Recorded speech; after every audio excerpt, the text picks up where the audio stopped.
नमस्कार दोस्तों, मैं सरिता मौर्य आप सभी का स्वागत करती हूँ मेरे YouTube चैनल सरिता वे में। कैसे हैं आप सब? तो ये बताने के लिए कमेंट बॉक्स में हर हर महादेव ज़रूर लिखिएगा। आज का ये वीडियो बहुत अधिक महत्वपूर्ण है और उन सभी बहनों के लिए है जो कि जाने अनजाने में गलती करती हैं। तो हम कुछ बातें आपके साथ शेयर करूँगी। अगर आप ये गलती करती हैं या नहीं भी कर रही हैं तो आज के बाद आप लोग ध्यान रखिएगा। देखें दोस्तों, हर घर के पति केवल कमाना ही जानते हैं और महिलाओं के लक्षण से ही घर आगे बढ़ता है। ये चीज़ सभी को मालूम होगा। हर घर के बड़े बुजुर्ग सिखाते हैं धन संपत्ति बहुत बड़ी चीज़ नहीं है, लेकिन हमारे कर्म भी कहीं न कहीं बहुत अधिक मायने रखते हैं।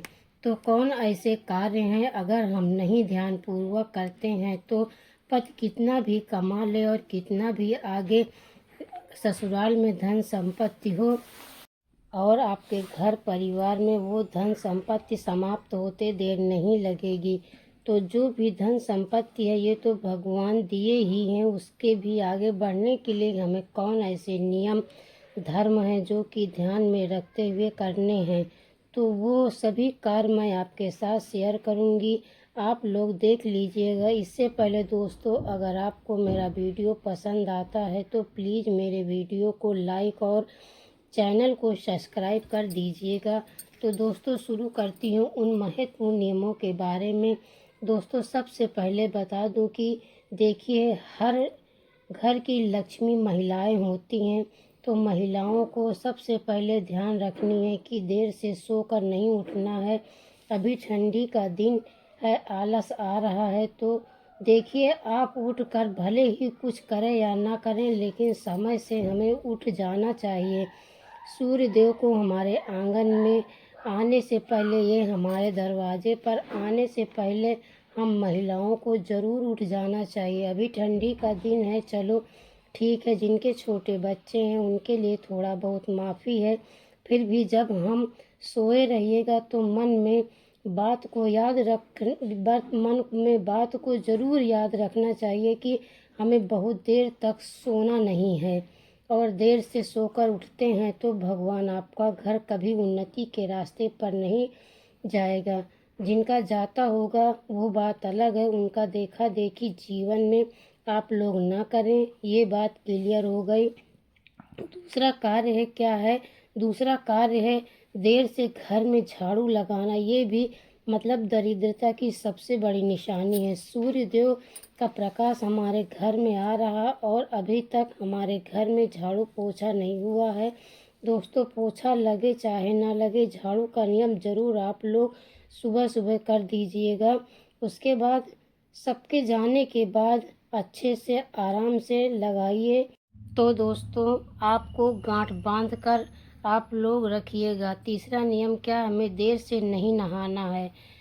बच्चे हैं ठीक है, उसके लिए माफ़ी है। अभी ठंडी का दिन है, बच्चे स्नान करेंगे तो तबीयत खराब हो सकती है और सर्दी लग सकती है। तो आप लोग थोड़ा सा ध्यान देकर अपना कार्य कीजिएगा।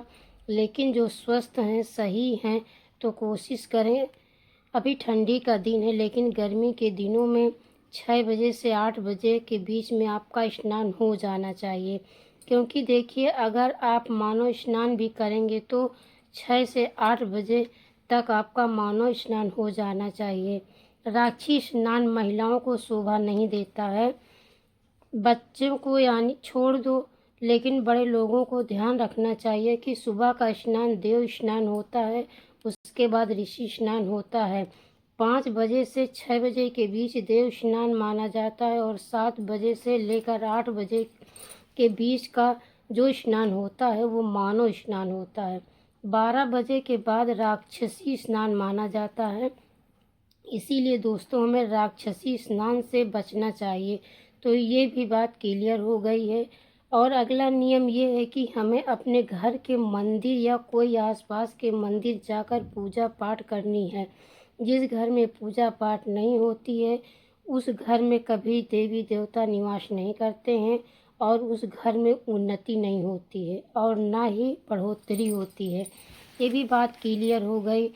अगला नियम ये है कि हमारे बड़े बुजुर्ग हमेशा समझाते हैं कि पति पत्नी को आपस में मिलजुल कर रहना चाहिए। घर में लक्ष्मी का एक बहुत बड़ा वजह माना जाता है। पति का आदर पत्नी करे और पत्नी का आदर पति करे, तभी उस घर में लक्ष्मी सदैव प्रभावित रहती है।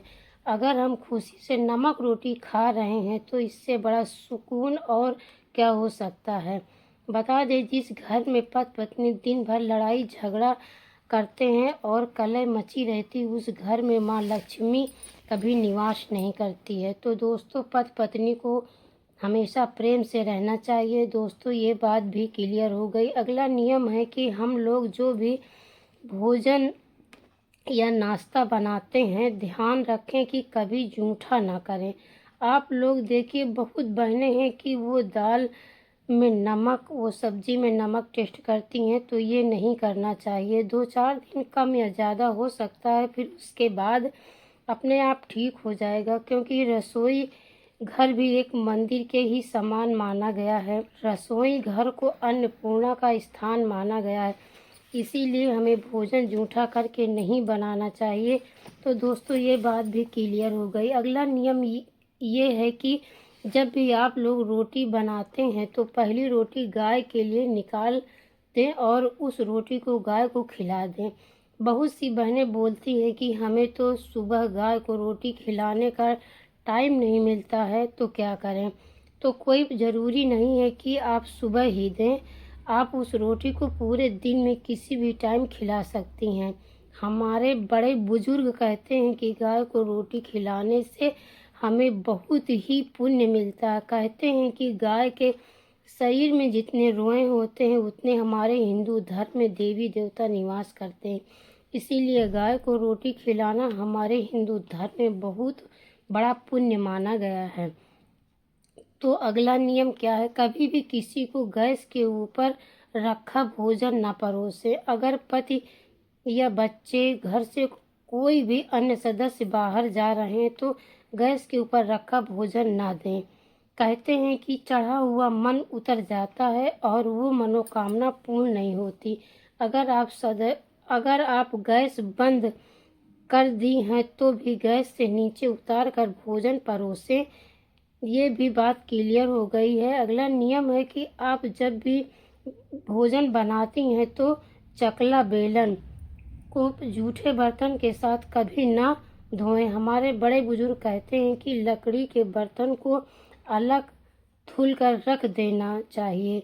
लकड़ी के बर्तन को जूठे बर्तन में धोने से अशुद्धता हो जाती है और मन में जब सुकून और शांति रहती तो सबसे बड़ी लक्ष्मी मानी जाती है। आप अपने कमाई से कुछ पैसे निकाल कर भगवान के लिए रख देनी चाहिए और उस पैसे को या तो कोई मंदिर में दान कर देना चाहिए या फिर पूजा पाठ की कोई भी सामान मंगा लेनी चाहिए, जैसे धूप बत्ती है, अगरबत्ती है या भगवान के भोग का प्रसाद है, मंगवा लेना चाहिए। तभी घर में सुख समृद्धि बनी रहती है।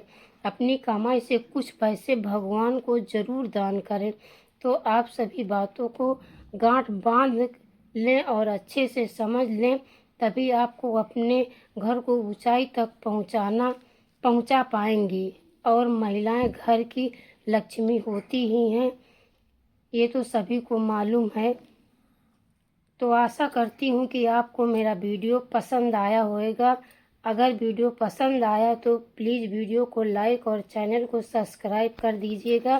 फिर मैं मिलती हूँ अगले वीडियो में। तब तक के लिए नमस्कार। स्वस्थ रहिए, सुरक्षित रहिए, जहाँ भी रहिए खुश रहिए। धन्यवाद।